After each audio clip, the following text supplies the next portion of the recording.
পঞ্চম দফার ভোটেও ঝরেছে রক্ত। হাওড়া, হুগলি থেকে ব্যারাকপুর জেলায় জেলায় দেখা গেল অশান্তির ছবি। আর অন্যদিকে ভোটের আগেই উত্তপ্ত খড়দা। দমদম লোকসভা কেন্দ্রে সিপিএম প্রার্থী সুজন চক্রবর্তীর প্রচারে বাধা দেওয়ার অভিযোগ ঘিরে তুলকালাম। তৃণমূল সিপিএম হাতাহাতি।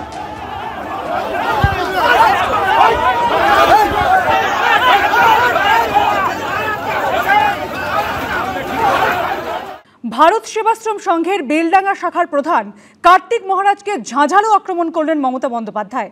এর পাশাপাশি তিনি বলেন, আমি রামকৃষ্ণ মিশনের বিরুদ্ধে নই, আমি কেন একটা ইনস্টিটিউশনের বিরুদ্ধে হব?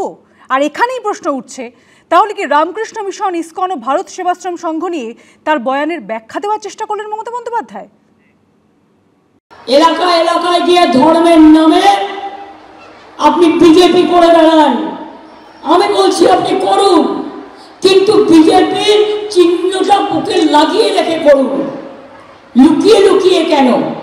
আমি তাই বলেছি, আমি যেটা বলি আমি উইদাউট এভিडेंसে বলি না। अब तो यहाँ की मुख्यमंत्री खुद हिंदू संतों को धमकी दे रही है। रामकृष्ण मिशन, इस्कॉन, भारत सेवाश्रम संघ, ये हमारे बंगाल की आध्यात्मिक पहचान है। और इस धमकी ने टीएमसी के गुंडों का हौसला भी बढ़ा दिया है। पता चला है कि जलपाईगुड़ी में रामकृष्ण मिशन के आश्रम में कल रात को तोड़फोड़ की गई है। आश्रम में काम करने वाले कर्मचारियों के साथ मारपीट की गई है, उनको धमकी दी गई है।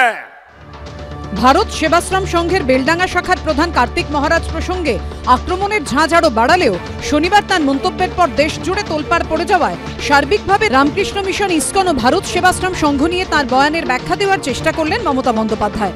সংখ্যাগরিষ্ঠ ভোট ব্যাংকের বাধ্যবাধকতার কথা মাথায় রেখেই কি এই ব্যাখ্যা দেওয়ার চেষ্টা?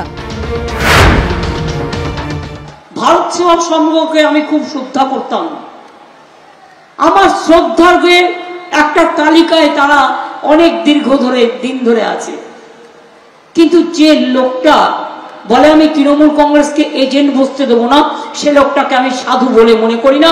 আসানসোলে একটা রামকৃষ্ণ মিশন আছে, আমি রামকৃষ্ণ মিশনকে কি হেল্প করিনি? ইসকনও মনে রাখবেন 700 একর জমি দিয়েছি। দিল্লি থেকে নির্দেশ আসে, বলে বিজেপিকে ভোট দেওয়ার জন্য বলো।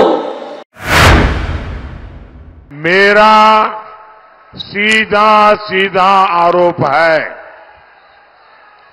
यहां की मुख्यमंत्री मुस्लिम कट्टरपंथियों के दबाव में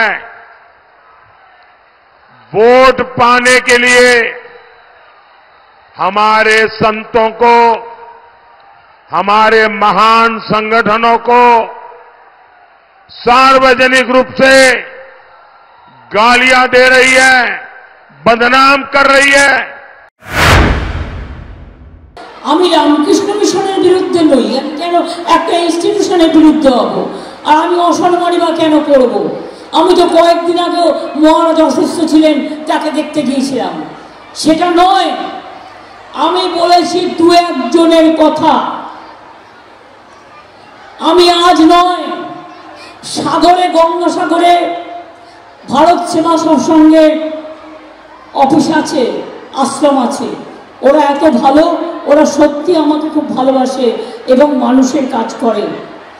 আমি একটি লোকের নাম করে বলেছিলাম, তার নাম কার্তিক মহারাজ, তিনি আমাদের এজেন্ট বসতে দেয়নি। তৃণমূল কংগ্রেসের ভোটের দুদিন আগে মুর্শিদাবাদে যে দাঙ্গাটা করিয়েছিলেন তার হোতা ছিলেন উনি, আমি সেই জন্য বলেছিলাম। নেপথ্যে কি কারণ? রাজনৈতিক বিশেষজ্ঞদের একাংশ বলছেন, তৃণমূল নেত্রী এখন যাই বলুন না কেন, মুখ থেকে বেরোনো কথা এবং বন্দুক থেকে বেরোনো গুলি একবার বেরিয়ে গেলে যে আর ফিরিয়ে আনা যায় না, এই প্রবাদকে মাথায় রেখেই এই ইস্যুতে রবিবারের পর সোমবারও বাংলায় ভোট প্রচারে এসে ক্ষুরধার আক্রমণ শানালেন নরেন্দ্র মোদী। रामकृष्ण मिशन को धमकियां मिलेगी, आश्रम में तोड़फोड़ होगी, क्या किसी देशवासी ने कभी सोचा था? लेकिन अपने वोट बैंक को खुश करने के लिए टीएमसी सरकार हद पार कर रही है।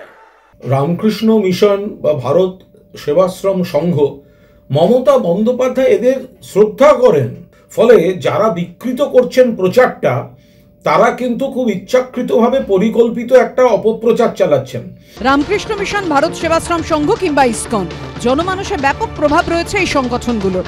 বিভিন্ন সময় বন্যা থেকে ভূমিকম্প, ঘূর্ণিঝড় থেকে যে কোনো প্রাকৃতিক বিপর্যয়ে উল্লেখযোগ্য ভূমিকা নিয়েছে রামকৃষ্ণ মিশন ও ভারত সেবাশ্রম সংঘ। এইসব সংগঠনকে আক্রমণ করায় বাংলায় ভোট প্রচারে এসে মমতা বন্দ্যোপাধ্যায়ের বিতর্কিত বক্তব্যকে হাতিয়ার করেছেন নরেন্দ্র মোদী। পৌর্ণেন্দু সিংহ, অমিতাভ রথ ও কৃষ্ণেন্দু অধিকারী রিপোর্ট, এবিপি আনন্দ।